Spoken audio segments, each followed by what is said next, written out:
Cuando Jesús nació en Belén de Judea, en días del rey Herodes, vinieron del oriente a Jerusalén unos magos, diciendo: ¿Dónde está el rey de los judíos que ha nacido? Porque su estrella hemos visto en el oriente y venimos a adorarle.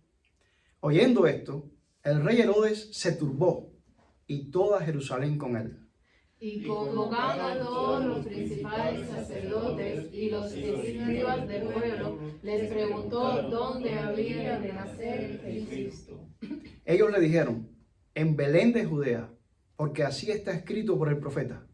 Y tú, Belén, de la tierra de Judá, No eres la más pequeña entre los príncipes de Judá, porque de ti saldrá un guiador que apacentará al pueblo de Israel.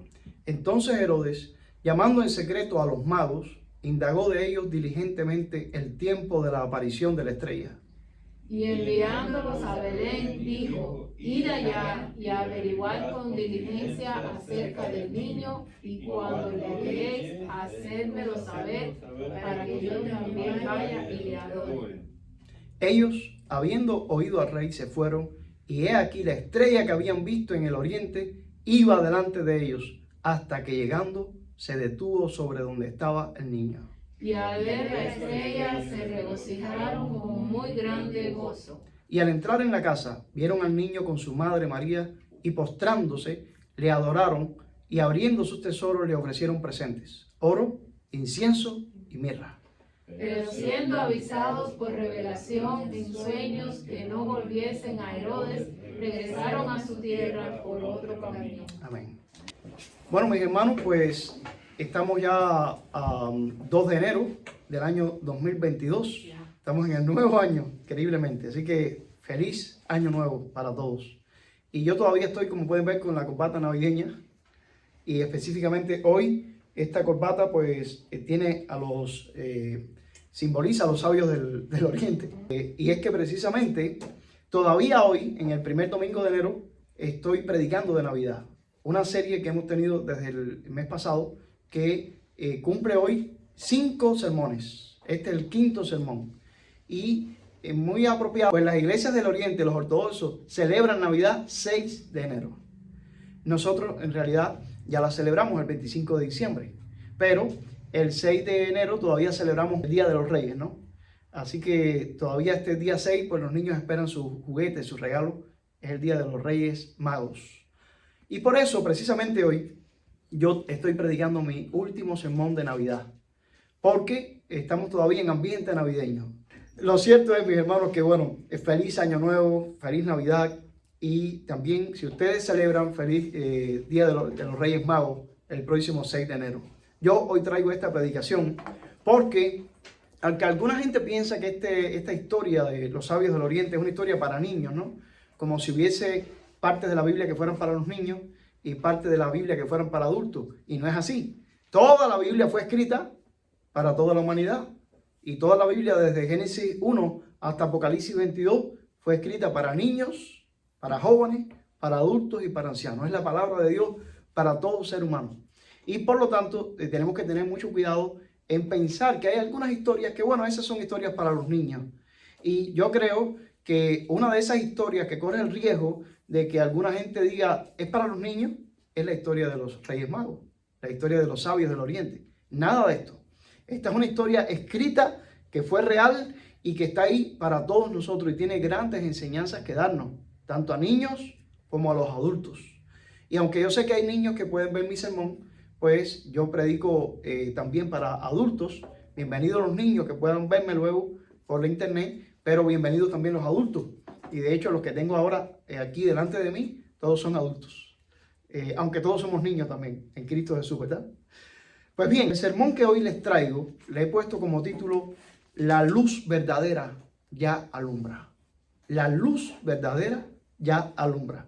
Y esta es una frase de otro texto bíblico, pero que ustedes saben, los que me conocen, que es uno de mis textos bíblicos favoritos porque la repito mucho. Pero dejo ese versículo para el final como cierre del sermón.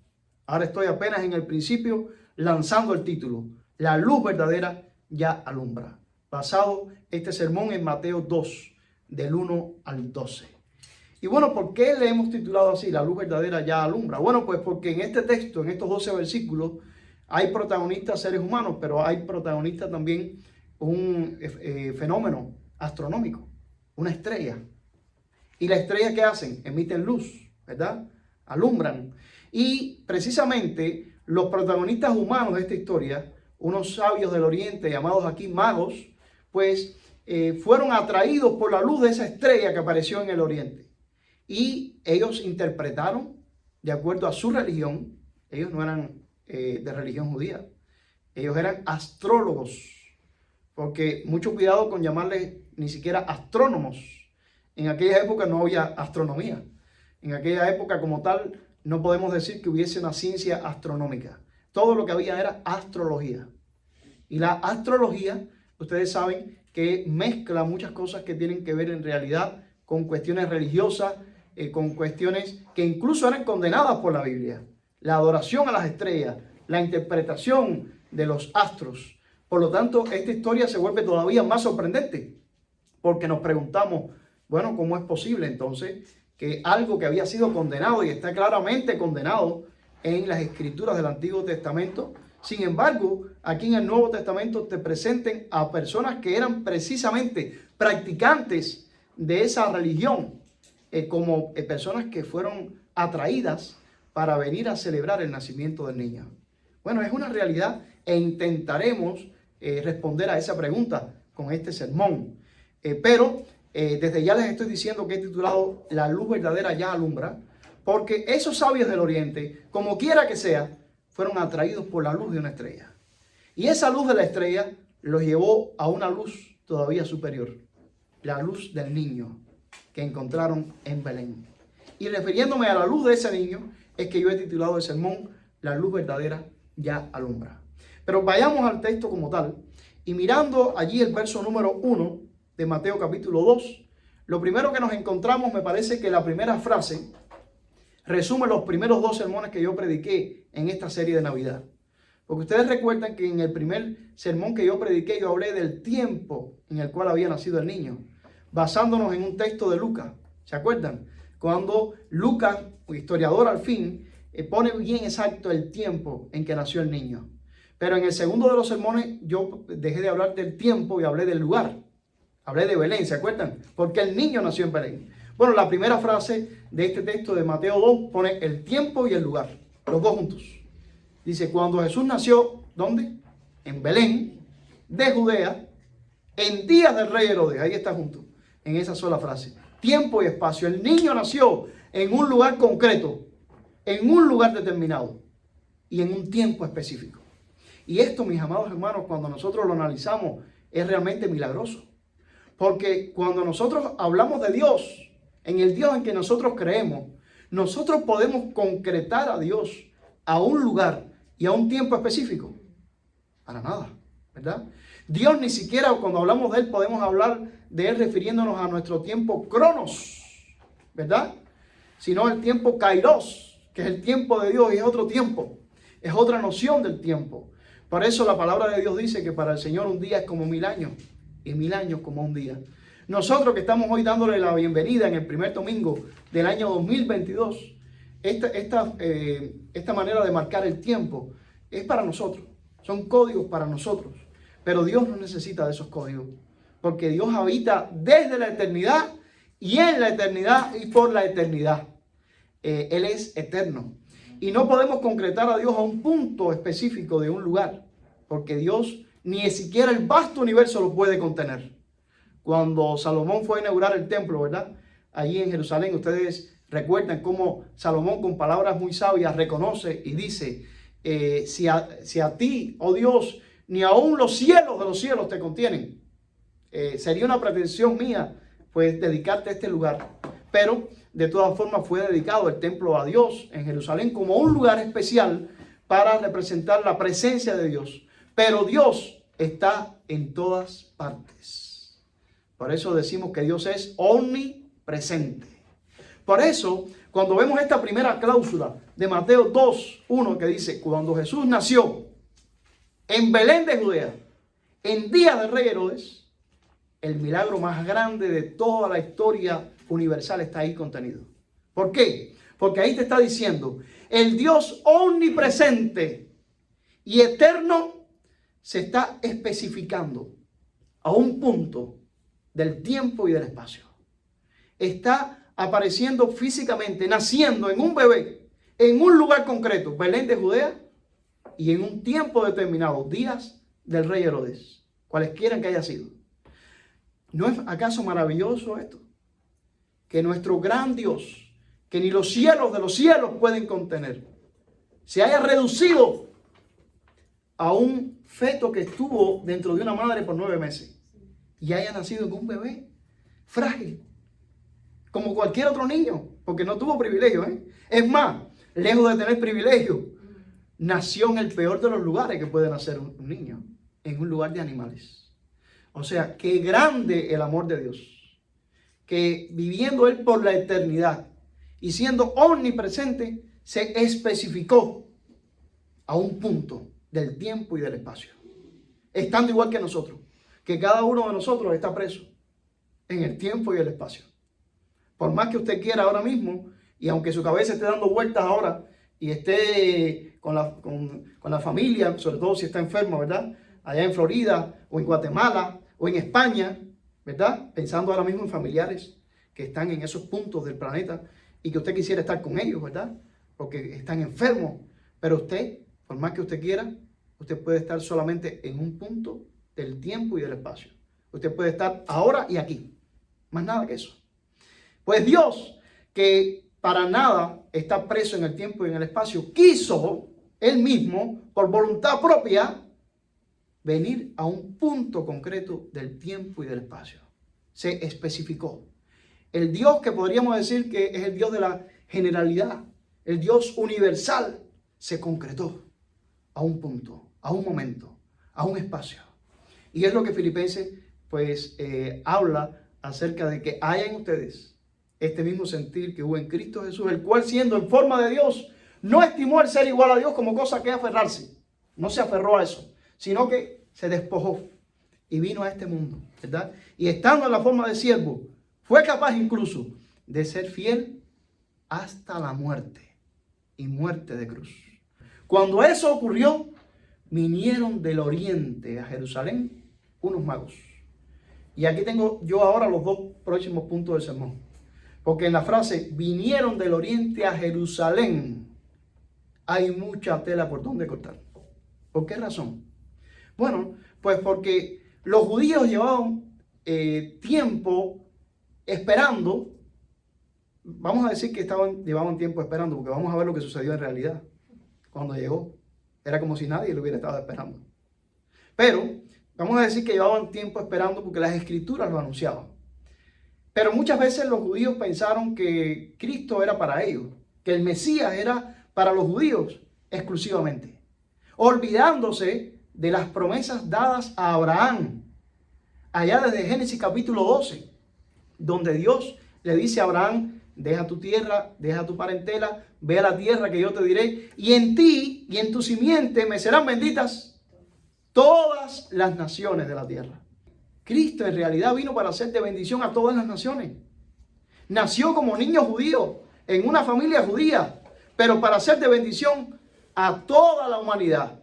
Como dice Juan 3:16, porque de tal manera amó Dios al mundo, para que cualquiera que en Él cree no se pierda, mas tenga vida eterna. O sea, no vino solo a los judíos, vino para el mundo entero. Por eso, qué hermoso en esa frase, vinieron del oriente a Jerusalén. Aquí te está diciendo que al nacimiento del niño vinieron representándonos a nosotros, que no somos judíos, personas de las naciones, gentiles, vinieron a representarnos a ti y a mí, porque ese niño no solamente venía para su gente, no solamente venía para los judíos, venía para el mundo entero. Para colmo, como también dice Juan, a los suyos vino y los suyos no le recibieron. Es más, fíjense que ese verso de Juan, y Juan no cuenta la historia de los sabios del oriente. Esta historia de los sabios del oriente solo la cuenta Mateo. Pero ese verso de Juan, nosotros lo vemos reflejado en esta historia. A los suyos vino nació, ¿verdad?, en Belén y vino para los judíos, pero los suyos no se habían ni enterado. Ahora vamos a ver esa parte de la historia. Mas a todos los que le recibieron, gente del oriente, viniendo, buscando al niño que había nacido, y los que vivían en la región, ni por enterados se daban.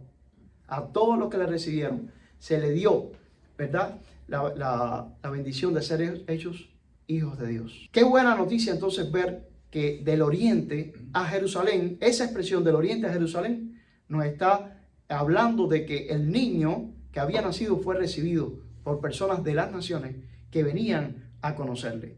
Esto, por supuesto, estaba profetizado en otras partes ya de la Biblia. Isaías 60, del 1 al 6, es una clara profecía de esto que ocurriría. Miren qué hermoso texto. Y ya, por cierto, aquí te está hablando de la luz. Muy apropiado para este sermón que se llama La Luz Verdadera. Ya alumbra.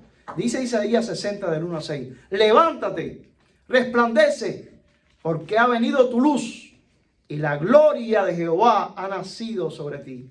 Porque he aquí que tinieblas cubrirán la tierra y oscuridad las naciones. Mas sobre ti amanecerá Jehová y sobre ti será vista su gloria.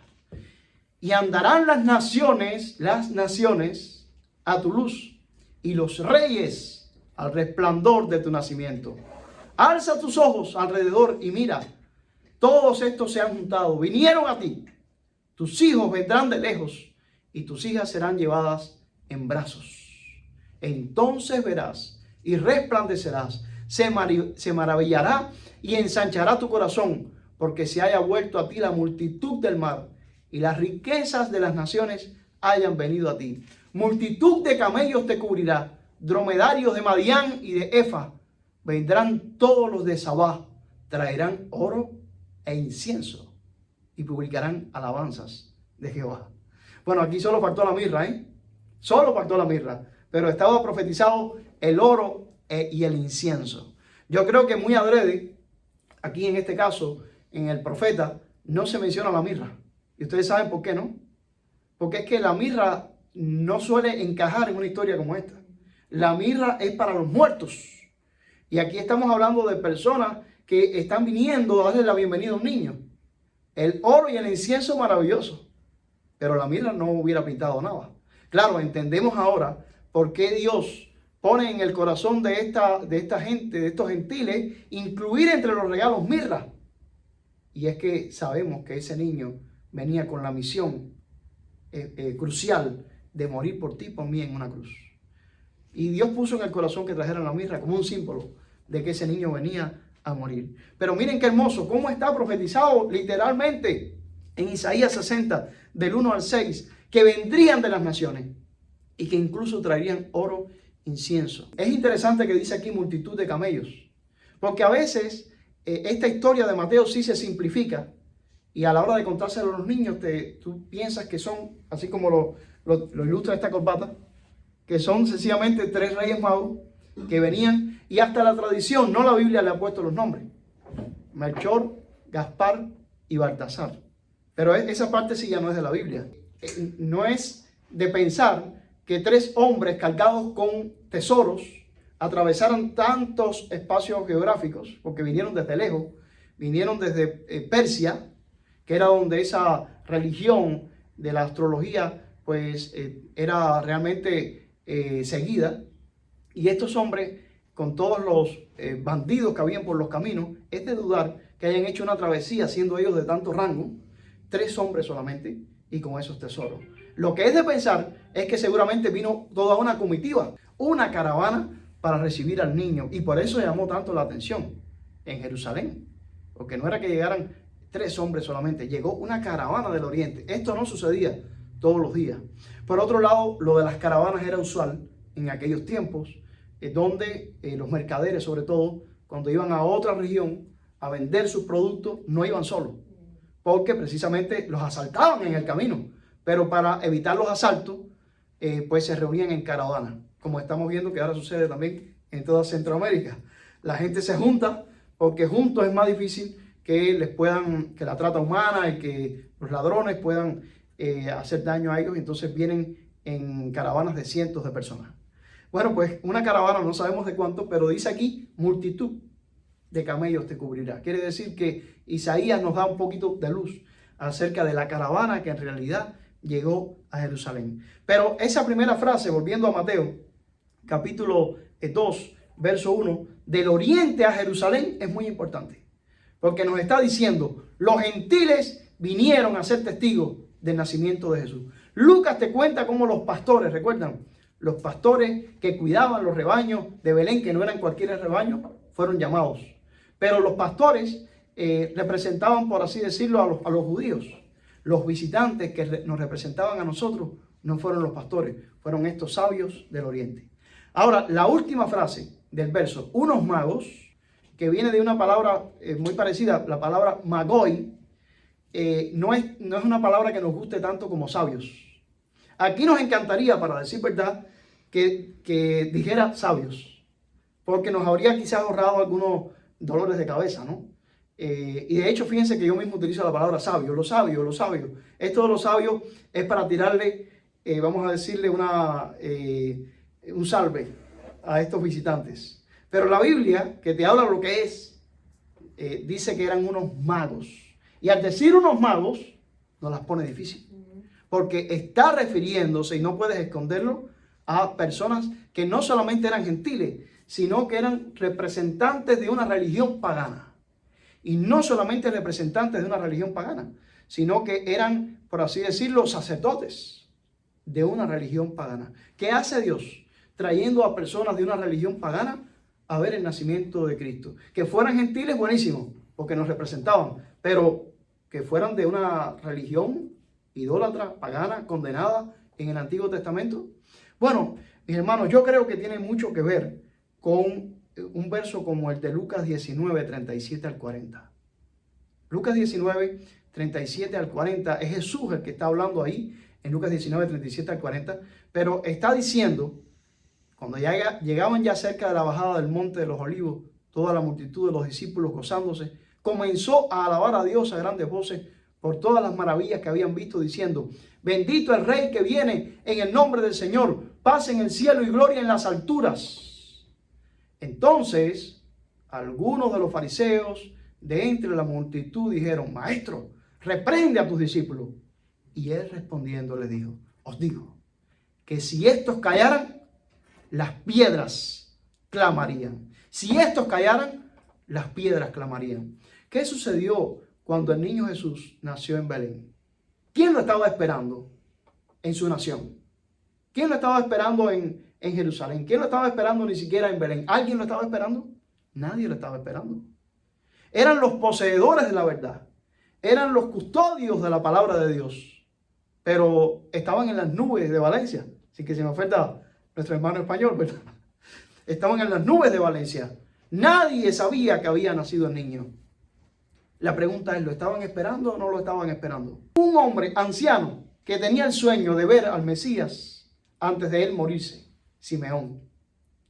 Pero yo digo, no por gusto Lucas me exalta tanto este ancianito.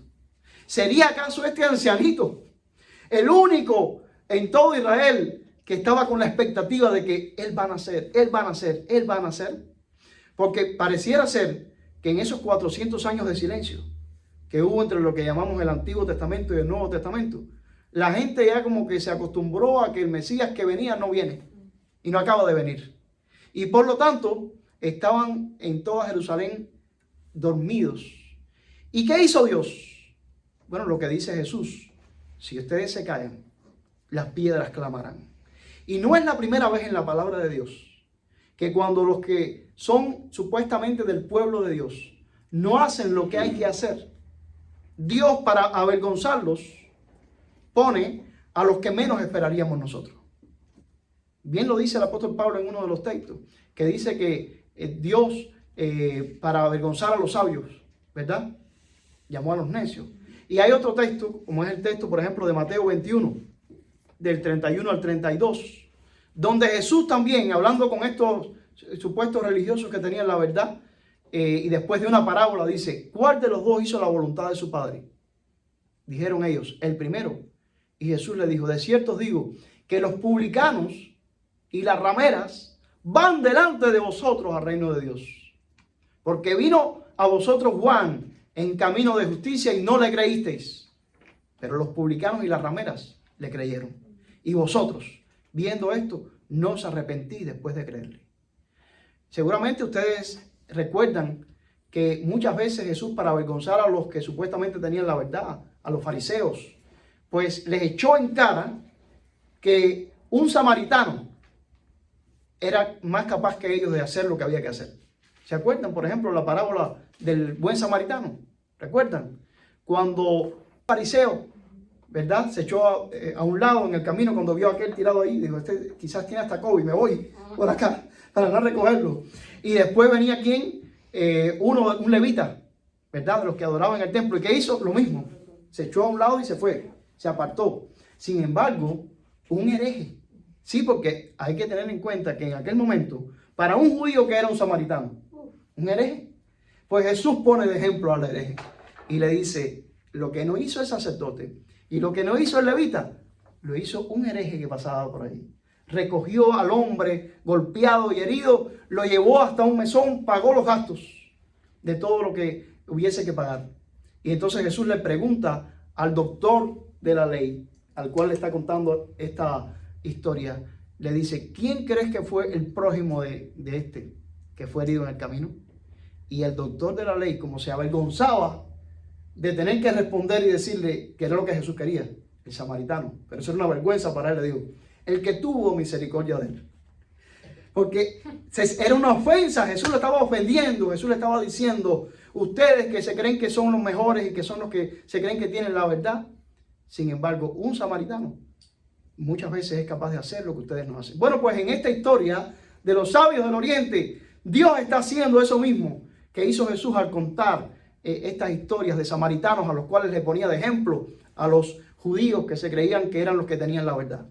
Unos sabios, y sigo yo diciendo sabios, pero unos magos para ser fiel a la palabra de Dios, unos adoradores de estrellas, unos astrólogos fueron traídos del Oriente para avergonzar al pueblo de Dios, al cual le estaba naciendo el Mesías, que tanto había sido anunciado, pero que ahora nacía y nadie lo estaba esperando.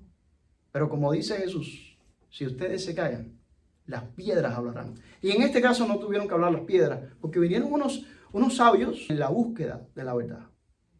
Y yo creo que el Señor Jesús ama mucho a tanta gente en este mundo hoy que están en la búsqueda de la verdad. Todos los seres humanos tenemos en nuestro interior una búsqueda insaciable de la verdad. Tenemos por un lado la culpa de los pecados y necesitamos el perdón de Dios. Pero esa culpa de los pecados que va más allá de una cuestión intelectual hace que el hombre tenga un vacío que necesita ser saciado. Y que el hombre, quien quiera que sea, busque tener una relación con Dios. Muchas veces pues van por caminos que no son los caminos que conducen a tener esa relación con Dios. Todas las religiones son eso. Intentos de los seres humanos para volver a tener la relación que habían perdido con Dios. Por eso la palabra religión, que significa religar. Volver a ligar. Algo que estuvo ligado pero que se rompió. La relación, la comunión entre Dios y sus criaturas. Todas las religiones son los esfuerzos humanos para tratar los hombres de acercarse a Dios. Pero por muy buenas que sean las religiones, por muy buenos códigos que tengan de conducta, ninguna religión le produce al hombre una escalera suficientemente grande como para alcanzar a Dios. Por eso es que Dios tuvo que venir a este mundo y nacer concretamente en Cristo Jesús en un tiempo y un espacio. Pero por amor a toda la humanidad, incluyendo incluso a las personas que profesan cualquier religión. Y en este caso, personas que representaban al mundo gentil, pero que representaban también a religiones que por sus propios esfuerzos intentaban llegar a Dios. Dios les amó y les atrajo. Y claro, vemos en el resto de la historia lo que sucedió.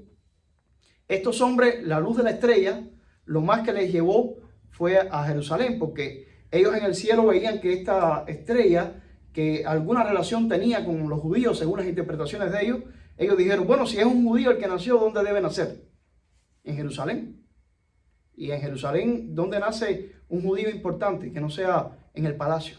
Y hacia allá se dirigieron. Hasta ahí les dio su religión. Para llegar a Jerusalén, al palacio. Y por supuesto, conmovieron a toda Jerusalén. Herodes se conmovió. Y claro, Herodes atinó bien. ¿Qué hizo Herodes entonces? Llamó a los que tenían las escrituras, pero que las tenían ahí, pero las tenían por gusto. Y entonces les dijo, vengan acá, ¿dónde dice ahí que debe nacer ese que tanto ustedes están esperando? Y entonces ellos buscaron ahí en las escrituras, mirando ahí en Mateo capítulo 2, verso 3. Oyendo esto, el rey Herodes se turbó y todo Jerusalén con él. Y convocados todos los principales sacerdotes y los escribas del pueblo, les preguntó dónde había de nacer el Cristo. Ellos le dijeron, en Belén de Judea, porque así está escrito por el profeta. Y tú, Belén, de la tierra de Judá, no eres la más pequeña entre los príncipes de Judá, porque de ti saldrá un guiador que apacentará a mi pueblo Israel. Bueno, ¿quién dijo al final dónde concretamente nacía el Mesías? La Biblia, la palabra de Dios. Los astros, las estrellas, no podemos ahí adentrarnos en cómo estos sabios, estos magos, llegaron a entender que esta estrella anunciaba el nacimiento de un niño. No queremos meternos ahí, pero sí entender que la creación también es palabra de Dios y que hay señales en los cielos y que la creación nos habla, ¿verdad? No por gusto el Salmo 8 fue llevado a la luna, ¿verdad? Cuando miro los cielos, obra de tus dedos, la luna y las estrellas que tú formaste, digo que es el hombre para que tengas de él memoria y el Hijo del Hombre para que le visites. Aquellos astrólogos, aquellos magos, guiados por sus estudios de su religión, entendieron que había nacido alguien importante. Pero su religión, lo más que les llegó a informar, era que había nacido entre los judíos. Y fueron hacia Jerusalén. Y en Jerusalén se encontraron con la palabra de Dios. Que los que la tenían por gusto, porque no la estaban practicando. Pero allí se las expusieron y le dijeron, es en Belén. Y entonces ellos salieron de ahí y se dieron cuenta que en efecto, la estrella que habían visto en el oriente indicaba precisamente, más exactamente a Belén. Y al llegar, pues ofrecieron sus tesoros, oro, incienso y mirra, y lo adoraron. Y es lo más hermoso que hay en esta historia. O sea, aquellos gentiles lograron encontrarse con Jesús y lo reconocieron como su Señor y Salvador, no importa que haya sido un niño, le ofrecieron presentes. Y como bien dice allí, en el verso número 11, al entrar en la casa, vieron al niño con su madre María y postrándose, lo adoraron. Lo adoraron. Y abriendo sus tesoros, le ofrecieron presentes, oro, incienso y mirra. Qué bueno ver a estos hombres que nos representaban a nosotros como gentiles, pero que también nos representaban a nosotros, ¿por qué no decirlo?, perdidos en nuestros delitos y pecados y perdidos en miles de creencias, ¿verdad?, que nos representaron llegando hasta el Salvador del mundo y arrodillándose ante Él, postrándose ante Él. Esta palabra postrándose es maravillosa porque cuando tú te postras ante alguien, tú estás reconociendo, rindiéndote a Él. Todo lo que tú eres, todo lo que tú representas, se estaba rindiendo ante el Salvador. Qué bueno que estos hombres venidos del oriente, que estaban más despiertos que los que supuestamente tenían la verdad y poseían la verdad, y que conmovieron a los que tenían la verdad porque los hicieron investigar y averiguar y buscar en las escrituras, terminaron rindiéndose ante el Salvador del mundo.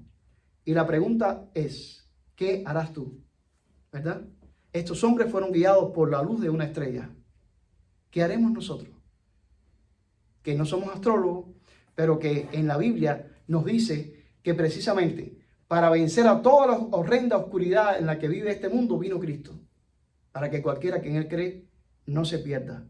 Como dice Efesios 5:14, por lo cual dice, despiértate tú que duermes y levántate de los muertos y te alumbrará Cristo. Fue lo que los magos provocaron en Jerusalén. Jerusalén entera estaba dormida. Israel entero estaba dormido. Tenían las escrituras, pero ¿de qué les servía? Si no las analizaban, si no les generaba la esperanza que tenía que generar. Y estos hombres, astrólogos, gentiles, llegaron y conmovieron a Jerusalén. Despiértate, tú que duermes, y levántate de los muertos, y te alumbrará ¿quién? Cristo. Te alumbrará Cristo. Aquella estrella, de cierta manera, no era en sí la verdadera luz. La luz estaba en el niño. El gran descubrimiento de estos sabios no fue la estrella. El gran descubrimiento fue el niño que encontraron ya no en el pesebre, porque ya habían pasado días, dice, al entrar en la casa donde estuvieron hasta que se fueron de Belén. Encontraron al niño. Esa fue la verdadera estrella. Porque bien dice la palabra de Dios en otros muchos textos, pero me encanta, por ejemplo, el texto de 2 de Pedro 1:19. Dice, tenemos también la palabra profética más segura, a la cual hacéis bien en estar atentos como a una antorcha que alumbra el lugar oscuro, hasta que el día esclarezca y el lucero de la mañana salga en vuestros corazones. Por cierto, esto fue lo que le sucedió a los magos, ¿verdad? Estos magos pues prestaron atención a algo que alumbró y ellos salieron en camino. Hay una frase de un sabio que se llamó San Juan Crisóstomo. No se pusieron en camino porque vieron la estrella. Vieron la estrella porque ya estaban en camino. Por eso fue que vieron la estrella. Su corazón ya tenía una condición de búsqueda, de buscar y de necesidad. Y por eso fue que vieron la estrella, porque ya estaban en camino. Tú, que también estás en una búsqueda espiritual, que también estás inquieto, que también tienes un vacío, quiera Dios que tengas la misma experiencia de estos magos, hasta que el día esclarezca y el lucero de la mañana salga en tu corazón. Recibe a Jesucristo como tu Señor y como tu Salvador. Podría citar muchos más versos, hay muchos versos acerca de Jesucristo como la estrella resplandeciente. Cito solamente Apocalipsis 22:16, que dice respecto de Jesús, aunque hay muchos textos de Apocalipsis que hablan de Jesús como la estrella y como la luz, pero Apocalipsis 22:16 dice, yo Jesús he enviado mi ángel para daros testimonio de estas cosas en las iglesias. Yo soy la raíz y el linaje de David, la estrella resplandeciente de la mañana. La estrella resplandeciente de la mañana es Jesús, la estrella resplandeciente de la mañana. Tú que estás en la noche, tú que estás en tinieblas, ¿quieres que terminen las tinieblas y quieres aceptar a Jesús como tu Salvador? Pues entonces hago esta breve oración. Padre, quiero que desaparezcan las tinieblas de mi vida. Estoy cansado de tanta oscuridad. Quiero que por favor ilumines mi vida, que venga la luz. Y he escuchado en esta historia como hombres desde el oriente, desde sus propias tinieblas, hicieron un viaje largo hasta encontrar al niño Jesús, que nació para traernos la luz. Gracias porque tú eres la luz, Dios Todopoderoso. Y yo quiero que las tinieblas pasen y quiero recibir a Cristo en mi corazón. Perdona mis pecados, saca toda oscuridad de mi vida e ilumínalo todo. Y ayúdame para que entonces yo comience a anunciarte en este mundo y comience a brillar, no con mi luz propia, sino con tu luz, para que muchos a mi alrededor que están en tinieblas puedan recibir también tu luz admirable. En el nombre de Jesús, con el perdón de mis pecados. Amén.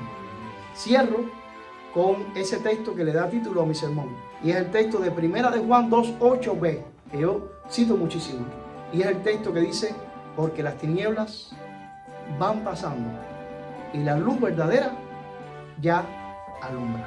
Las tinieblas van pasando y la luz verdadera ya alumbra. No sigas viviendo en tinieblas, no sigas viviendo en la más horrenda oscuridad. Cristo Jesús ha venido para alumbrar tu vida.